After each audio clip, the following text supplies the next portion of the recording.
In this video, I'll show you how to connect a USB external microphone to your Samsung Galaxy S26.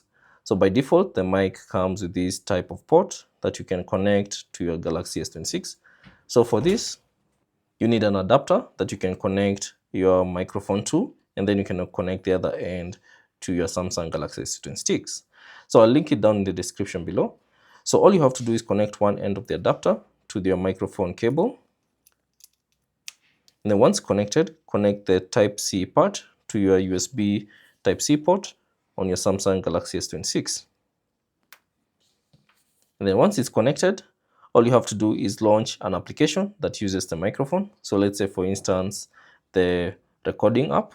So I can simply launch it, voice recording, and then you should see this prompt: external mic will be used when recording audio. So if you try to record an audio, it will now use the external microphone. And you can see the prompt there telling you that the recording will use the microphone. So now you can record anything you'd like to say using the mic.